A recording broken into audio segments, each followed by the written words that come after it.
ಬಾಡಿಗೆ ಮನೆಯಲ್ಲಿ ವಾಸಿಸುತ್ತಿರುವವರಿಗೆ ಕೇಂದ್ರ ಸರ್ಕಾರದಿಂದ 5 ಹೊಸ ರೂಲ್ಸ್ ಜಾರಿ.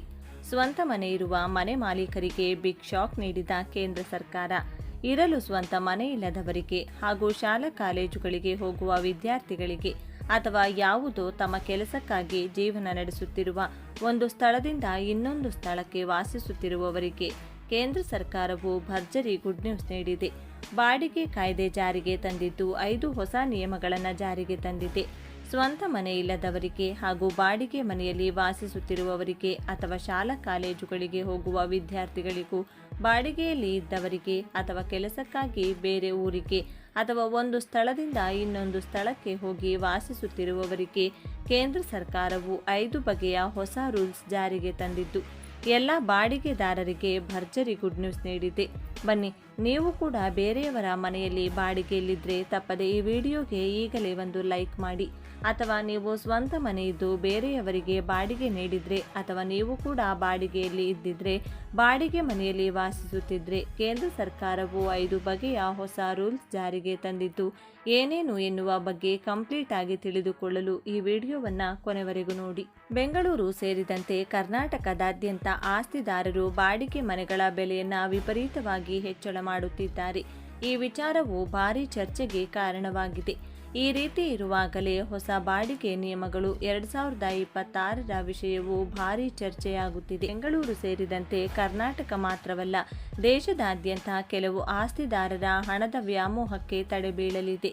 ಅಲ್ಲದೆ ಬಾಡಿಗೆದಾರರಿಂದ ವಿಪರೀತವಾಗಿ ಹಣ ತೆಗೆದುಕೊಳ್ಳುವುದಕ್ಕೂ ಬ್ರೇಕ್ ಬೀಳಲಿದೆ. ಹೊಸ ಬಾಡಿಗೆ ನಿಯಮಗಳು 2026 ಮುಖ್ಯವಾಗಿ ಮನೆ ಮಾಲೀಕರು ಮತ್ತು ಬಾಡಿಗೆದಾರರ ನಡುವೆ ನಡೆಯುವ ಬಾಡಿಗೆ ವ್ಯವಹಾರವನ್ನು ಹೆಚ್ಚು ಪಾರದರ್ಶಕ ಹಾಗೂ ಕಾನೂನುಬದ್ಧ ಮಾಡುವ ಉದ್ದೇಶದಿಂದ ಕೇಂದ್ರ ಸರ್ಕಾರ ರೂಪಿಸಿರುವ ನಿಯಮವಾಗಿದೆ. ಈ ನಿಯಮಗಳ ಮೂಲಕ ಮಾತಿನ ಮೂಲಕವಷ್ಟೇ ನಡೆಯುವ ಬಾಡಿಗೆ ಒಪ್ಪಂದಗಳು, ಅತಿಯಾದ ಬಾಡಿಗೆ, ಹಣ ಹೂಡಿಕೆ, ದಿಢೀರ್ ಬಾಡಿಗೆ ಹೆಚ್ಚಳ ಮತ್ತು ದೀರ್ಘಕಾಲದ ಕಾನೂನು ವಿವಾದಗಳಂಥ ಸಮಸ್ಯೆಗಳನ್ನು ತಪ್ಪಿಸುವ ಉದ್ದೇಶದಿಂದ ಈ ನಿಯಮವನ್ನು ಜಾರಿಗೆ ಮಾಡಲಾಗಿದೆ. ಮೊದಲನೆಯದಾಗಿ ಡಿಜಿಟಲ್ ಬಾಡಿಗೆ ಒಪ್ಪಂದ ಕಡ್ಡಾಯ.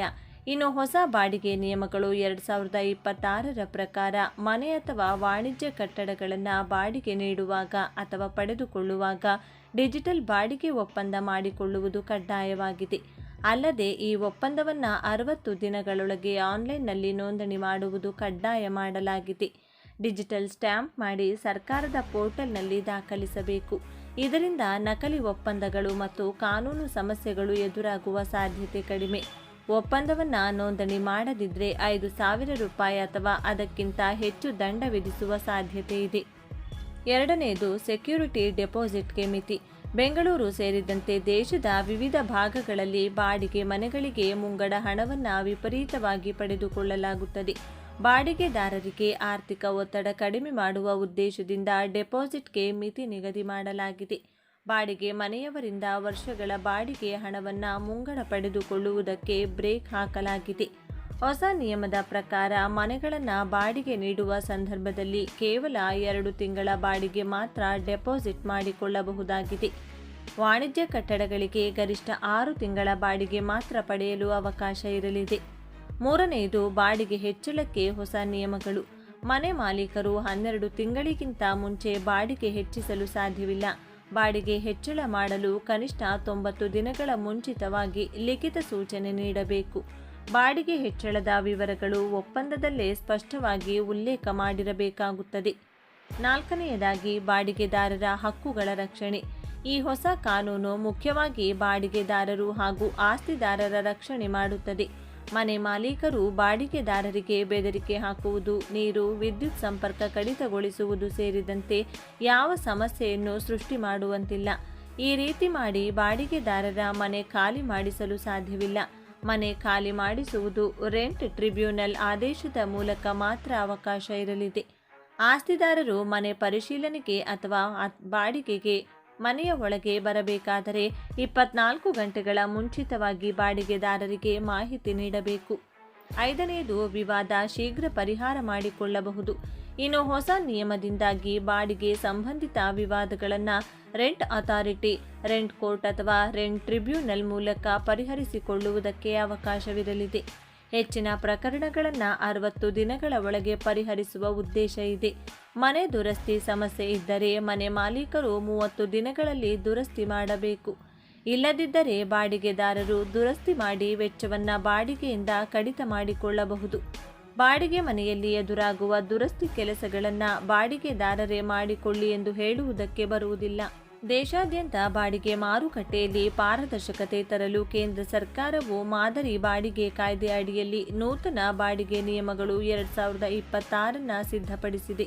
ಈ ಹೊಸ ನಿಯಮಗಳು ಮನೆ ಮಾಲೀಕರು ಮತ್ತು ಬಾಡಿಗೆದಾರರ ನಡುವಿನ ಸಂಬಂಧವನ್ನು ಸುಗಮಗೊಳಿಸುವುದಲ್ಲದೆ ಪ್ರಮುಖವಾಗಿ ಸೆಕ್ಯೂರಿಟಿ ಡೆಪಾಸಿಟ್ ವಿಷಯದಲ್ಲಿ ಸಾಮಾನ್ಯ ಜನರಿಗೆ ದೊಡ್ಡ ಮಟ್ಟದ ಸಮಾಧಾನ ತರಲಿವೆ.